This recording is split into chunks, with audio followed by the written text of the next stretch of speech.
Now that February is over, the heart-shaped gifts and love-centered promotions have been replaced by a green St. Patrick's gear, Easter Bunny confectionery, or some other money-grabbing product, depending on where you live.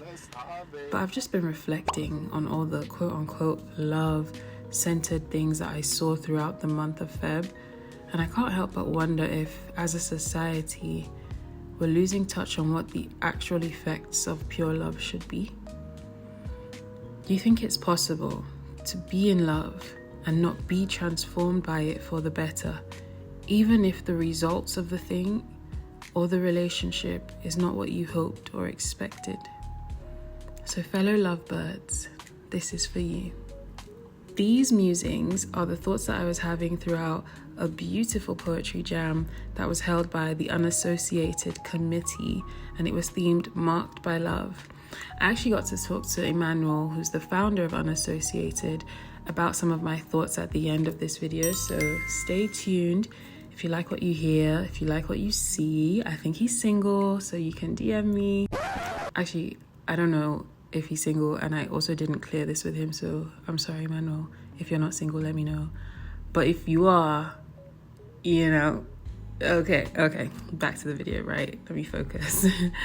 Love is transformative, right? So in other words, pure love should transform you for the better. I don't think it's always going to be rosy. I don't think it was always meant to be rosy or chocolatey. But I know that it should always be for your good, because pure love never gives up on people. Pure love never loses faith in people. Pure love is always hopeful, and it always chooses to endure through every circumstance. Sometimes I feel like a love that gives up on you is not love, was never love. It's actually fake love. I don't know. These are just my thoughts. You can let me know your thoughts in the comments. So the other day, I was wondering, if you truly have love and you don't gradually become love itself, can you actually say that you have pure love? What do I mean by that? I mean, if you claim to love and be loved, then shouldn't your role in people's lives be the very expression of love himself? Now I say love himself because as a follower of the way, I believe that love is the very essence of God the Father. And funny enough, my godbrother and I were talking about marriage the other day because I turned a year older, and all the aunties and the grandmas were like talking about getting married, and I was kind of complaining to him, and he said that love only exists when you choose it every day. And then that parallel with how you have to choose to surrender daily to God every day literally just stuck out in my mind. Surrender is needed in this relationship with Jesus and also in love, because you make the choice to be patient with, kind to, and accommodating of your loved ones in the same way God is patient with us, kind to us, and accommodating of us sometimes as well. Not to say that we as people should ever allow our compassion become compromise, in the sense that because you love someone, you tend to hold back from correcting them. Actually, God corrects us because he loves us, and he corrects out of love, and we're encouraged to do the same, because faithful are the wounds of a friend who corrects out of love and concern. But a kiss from someone who is implicitly or explicitly opposed to your growth is deceitful and insincere. If you're not being positively transformed by the love you're receiving, you have to ask yourself, what am I doing here? What am I ingesting? Is it pure? Is it harmful? Of course, in my opinion, like I said, the purest form of love comes from God. And the love of God transforms people like mad. Because who I am today is genuinely so far from who I was a few years ago.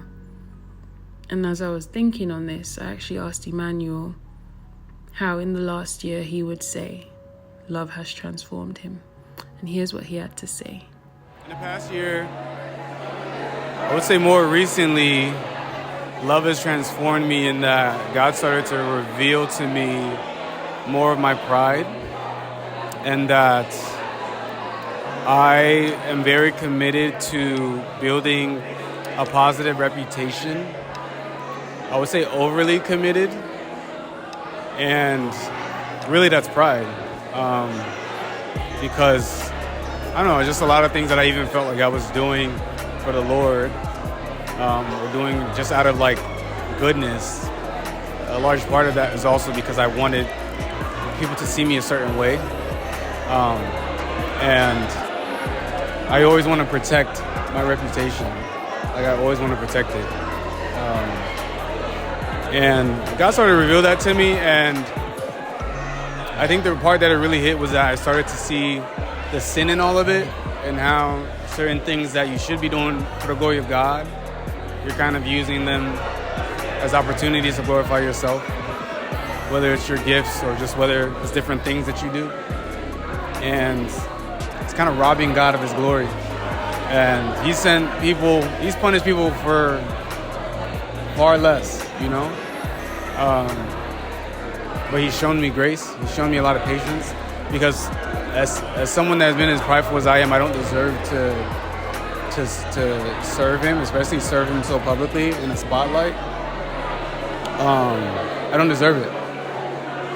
But I see how he's been patient with me, and I also see how him being patient with me and maturing me has made it so that I do feel more fitting in a position. Not that I'm worthy, but that like I get it why he continued to work on me, because he's moving through me, you know?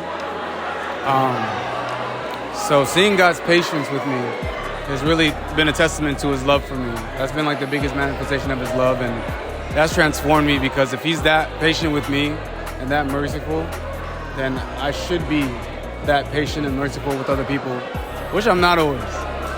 So trying to be better in that way.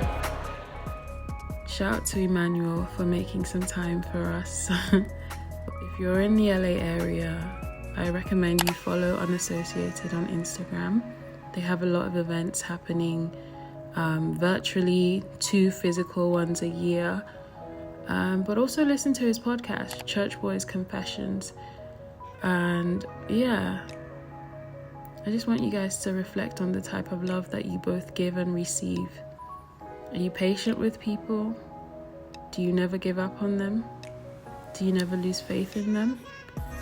Is your love towards them always hopeful? And can it endure through every circumstance? Be kind to each other, guys, even outside February, because I don't know, once February 28th hits, it's like everyone's done with red, pink, and love-shaped things, or heart-shaped things rather. But love is a way of life, and I recommend you walk in it. Much love, my peoples. Remember to comment, remember to like, feel free to subscribe and share it to anyone you think would be interested as well. See you in the next one. Bye.